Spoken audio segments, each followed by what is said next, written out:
Let's have a look at my latest delivery from Create and Bloom. First of all, look at these neon colours. Insanely bright, aren't they?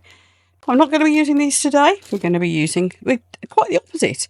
We're going subtle. Look out for a video using these coming to this craft channel soon. Now, I need a nice little mould. I'm going to make a nice little tray using these. Not sure whether I use these or not, but I did want to show you. These are the floating powders that I often use in my videos.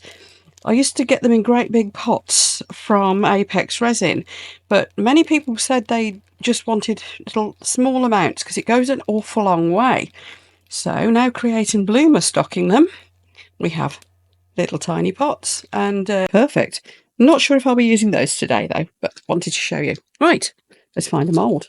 Here we go, little tray. Now what I'm thinking is use these gorgeous colours, and these are called Grandad's Acres. These were inspired by Lou at Create and Bloom's Grandad's farm. So there's all these gorgeous natural tones, aren't they fabulous? Anyway, in the parcel was also these, and I'm thinking that backed onto these colours. Aren't they lovely? They're UV DTF and they're not kind of mass produced by AI type designs. These are actually proper hand designed by an artist, which is rather special, isn't it? Anyway, I'll be cutting that bit out there and using it, I think. These other colours, the other ones I think are going to be a bit too bright to go on those colours, so I'm going very subtle today. Just opening up a new stash of resin because I seem to have run out of my bottles I've been using. So the resin I'm using is my usual Apex High Gloss. This is how it comes packaged, if anybody's wondering. So, nice sturdy box, 2 bottles in the plastic wrappers. There it is. And with proper information, all your safety stuff, tips of how to use, a whole load of info on safety. Really good. That's how it should be done, isn't it? Right, gloves on, and I'm going to get these sorted. So, this is what you get with the Create and Bloom colours. Lou does base all her colours on her memories. And so this is the story. You get this little card in the pack, and it tells you the little story about the memories and where the theme comes from, which is absolutely lovely. I do keep all these. It's like Lou's story on a little card. Anyway, the colours are called Warm Clay. That's so subtle. Lovely.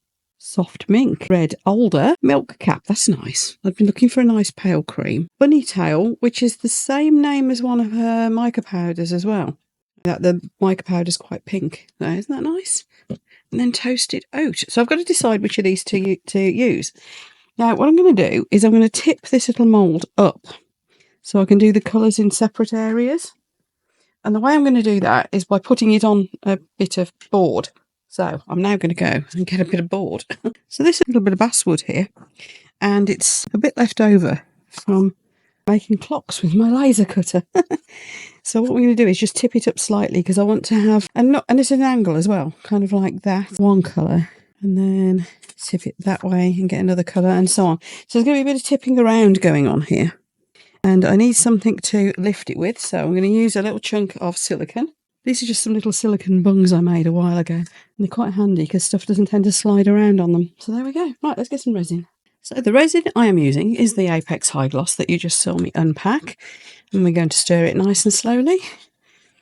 I'm going to try and be good. I always stir too fast. But if you stir it nice and slowly and the resin is reasonably warm, well, it's really quite warm in my craft room today, so it certainly is, then you shouldn't have any bubble issues. And the few bubbles I do get should just disappear all on their own, like magic. Okay, this looks like it's mixed. You can tell because it's not cloudy anymore. Sort of stringy effects in there.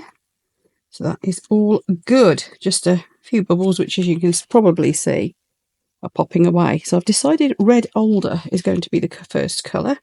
Obviously, brand new pots, so I've got to take the tops off. And I usually find this is the easiest way. And I usually end up with it all over my hands because I am hopeless. Yep. As usual, all over my finger and all over my knife. Let's get another wipe. Now, I like that these colours come in pots rather than squeezy bottles. Some pigment pastes do come in squeezy bottles and they do work really well. It's just that I find with these it's easier if you're just trying to get out a tiny bit out of your pot. If you're trying to get just the tiniest little dot, it's easier if you can see what you're doing when you dip. So pigment paste. Really thick, look. Look how thick that is. There's a lot of pigment in there. So you only need a tiny bit. These little pots go a heck of a long way. But your first job is to give them a good stir, because obviously the colours can settle while they're in the jar. And that little bit that's left on the stick might actually be enough to give me a good solid opaque colour that I'm after. If it isn't, I can soon put a tiny bit more. And the trick here to check is to lift your stirring stick out, clean it if there's any colour left on it, which there is a little bit. Look, so clean it off and have a look and see how transparent it is. Now, I think I will put just the tiniest bit more. I want a good solid chunk of colour. So when I say a tiny bit, that will be more than enough. So we are using here red alder. And then I think we'll try milk cap. And I don't know about another colour. Maybe that one, which is soft mink. I don't know. Warm clay's lovely. But they're all lovely, actually. I'm going to use them all over the next few weeks. I just know it. I want to make some plant pots, and I think they'd be lovely for really nice, natural-looking plant pots. We're there now, aren't we? That's definitely plenty of colour. So I'm going to pour this in. And like I said, I want at least 3 areas of colour. Now, what I'm going to do is I'm going to let this run around that rim like that first. And the intention here is that then, hopefully, we won't get any bubbles trapped in that right angle, because the right angled edges on all moulds are devils for trapping bubbles, aren't they? Is that enough? Is that as far as I want to go around? It might be. But to make sure I've got no bubbles in there, I'm up to the brim here, look, so I don't want to go any further, really, do I? But to make sure I've got no bubbles trapped in there, I'm going around the outer edge. Saw one just released then. Then I'm going to go around the inner edge, and this is a micro brush. And these are little fluffy tip brushes. You can get them really cheap for massive bags of them from Amazon. And you're not going to scratch your mould with a little fluffy tip brush, are you? That's the theory. Now, I've got a little bit of it up the side here, so I'm going to take that back down. So, they're really good for cleaning up with too. And I have got a little bit left in my pot. So I'm going to pour that into something. I don't know what yet. What have I got mould-wise? Here we go. I'll make a little pendant blank. Might do the same with this, actually. It's a little crystal. Just pop it up with that. This shouldn't bend too much anyway, because it's only a small mould. But let's see if we can do the same sort of effect on a small scale. I've got a few little moulds kicking around, so I'll use this all up. Right. I will see you all later, and we'll take this on, see how we go. Right, it's the next morning and we are back. That's well cured. And look, it's gone into a nice wiggly line. Isn't that cool?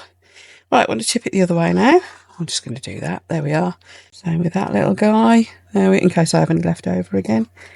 Maybe I want it to think like that. We'll see where the resin goes. Anyway, mixing up another lot of resin. I've got to decide what colour, haven't I? Let's have a look. I want something quite light this time, I think. Let's go with this lovely cream. It's called Milk Cap. Isn't that nice? Really warm in the craft room today, so my resin is extra thin because it's warm. That's what resin does when it's warm. Right, having made a right botch of getting the lid off. Gosh, I love my Wonder Wipes. Right. Yeah. I can't do anything without getting in a right mess. It's ridiculous. I suppose I could just cut that bit out of the video, but hey. Again, giving it a good stir. What a lovely colour. I know what colour that is. Next time I make from the guinea pig mould, that will be perfect. Actually, no, it's too light for fudge. Did you remember my guinea pig fudge? I'm missing you terribly still. It's a lovely cream. I bet one of these is the right colour for fudge. Everybody doesn't know that Into Resin made a mould of my guinea pig just after he died. If you search on the Into Resin website for Fudge the Guinea Pig, or just guinea pig, it will come up. It's a beautiful mould. He had an artist do an awful lot of work with his 3D design skills to get a mould that looks exactly like my guinea pig. Yeah, so that'll be a little bit too light for fudge. I bet one of these is the right colour. I bet that might be close. Let's have a look. It was cream. What? I bet I could do that colour with these. It was cream with a little smudgy brown nose and ears. Very dark brown nose and ears. Got Siamese cat markings. He was like that. There we go.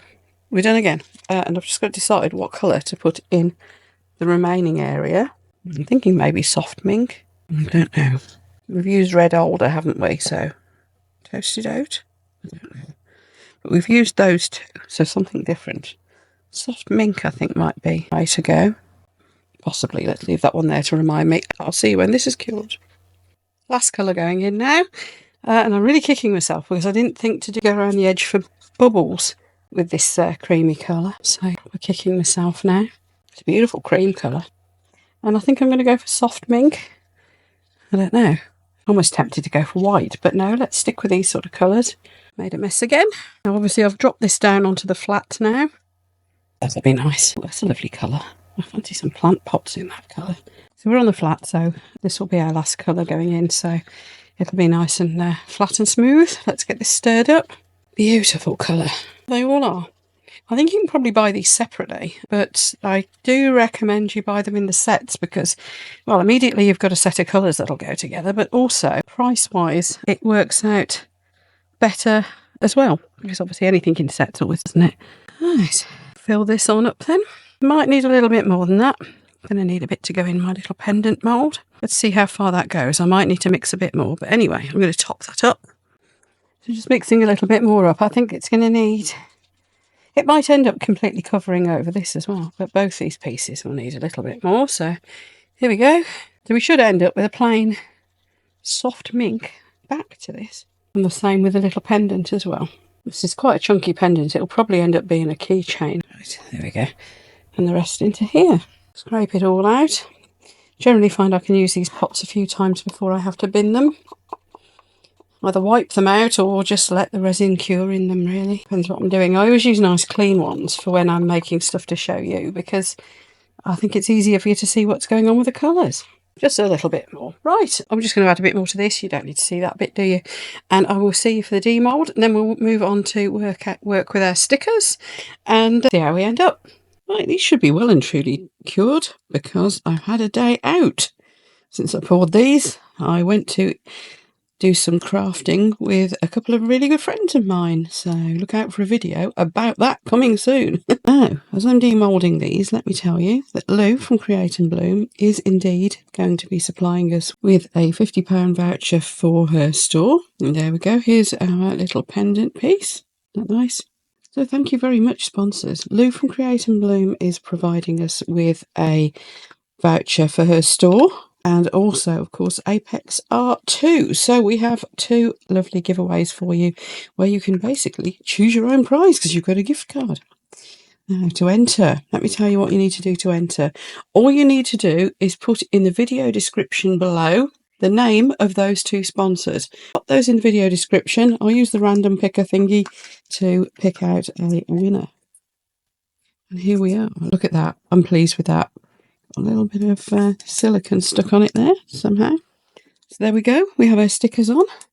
Just going to put a clear coat on these and we are done. And so don't forget that this is part of my 20,000 subscriber giveaway. So by the 20th of May, I will be drawing several different draws. So I'll do a video announcement for the special giveaways from our fabulous sponsors. So don't forget, all the instructions on how to join the giveaway are down in the video description below. And of course, we will be cutting to the obligatory finished pictures of these at the end, so do stay tuned to see those. Massive thanks again to Apex Resin and to Create and Bloom for all the wonderful support that you've both given me, and thank you massively to all of my subscribers, because obviously 20,000 subscribers has been a lot of hard work on my part, and I couldn't have done it without the support of the sponsors and without all of your support. So thank you so much to all who subscribe. Thank you to all who watch all my videos all the way through. A huge thank you also to my channel members. I'll get some new perks out for you soon, and of course some early previews on the videos too. So thank you, members, too. That's enough of the thank yous, I hope. I'll see you for the next video, everyone. YouTube thinks you might like this one next.